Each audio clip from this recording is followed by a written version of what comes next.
dans ces paysages quelque chose de l'origine du monde. Une nature qui aurait comme échappé à la main de l'homme. Nous sommes à Khao Sok, dans le sud de la Thaïlande, l'une des plus vieilles jungles du monde. 160 millions d'années. Pour sillonner ce parc national, le plus simple est de prendre une pirogue sur ce lac où se dressent d'immenses pics de roches calcaires qui atteignent parfois 900 mètres de haut. Cette facette du pays, les Thaïlandais eux-mêmes l'ont longtemps ignorée, lui préférant souvent les plages de sable blanc.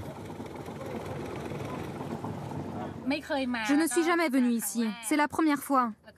J'ai découvert la destination dans un guide et j'aime vraiment ce lieu.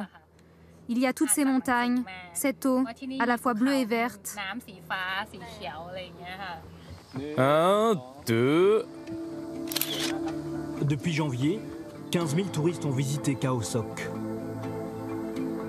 Les Thaïlandais remplacent pour le moment les visiteurs étrangers, soumis à une quarantaine pour entrer dans le royaume. Alors, comment profiter de cette nature luxuriante tout en limitant l'impact du tourisme sur la jungle? Les autorités thaïlandaises ont permis l'implantation de quelques hôtels flottants dans le parc national. Des petites maisons radeaux à 30 € la nuit qui flottent grâce à un ingénieux système de barils. Et pour la direction de l'hôtel, un casse-tête pour limiter les rejets des eaux usées. Voilà une chambre double avec une fenêtre qui offre une très belle vue. Mais toutes les douches et les toilettes sont communes. On a un réservoir pour traiter l'eau des sanitaires et lorsqu'il est plein, on rejette les eaux qui sont traitées dans le lac. Dans ce trésor naturel, quelques treks sont possibles. Mais là aussi, les autorités cherchent à préserver l'équilibre entre le tourisme et la vie sauvage. Chaque jour, une trentaine de rangers se déploient sur les 740 km² du parc national. Ce sont les gardiens de l'une des plus grandes réserves de faune et de flore du pays. Nous pénétrons dans la jungle. Elle est plus ancienne et plus variée que l'Amazonie. Dans les années 70, elle fut même un refuge pour les étudiants communistes qui voulaient échapper à la répression.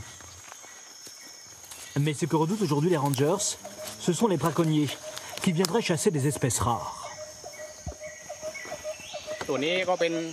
Ici, vous pouvez voir des traces de griffes d'ours. On pense que c'est un ours qui a grimpé sur ce ficus pour aller chercher le miel des abeilles.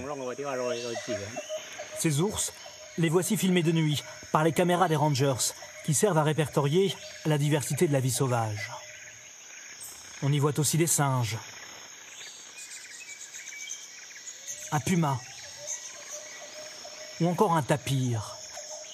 Deux espèces, aujourd'hui en voie de disparition. Il y a certains animaux qui sont devenus très rares.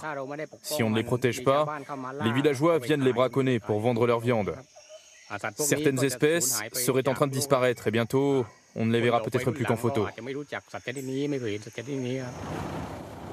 Si la jungle de Khao Sok ressemble à ce qu'elle était il y a plusieurs milliers d'années, en revanche, pour le lac, c'est une autre histoire.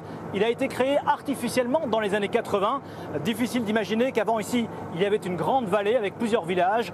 Tout cela a disparu pour laisser place à cet écrin de nature qui fait aujourd'hui la fierté de la Thaïlande.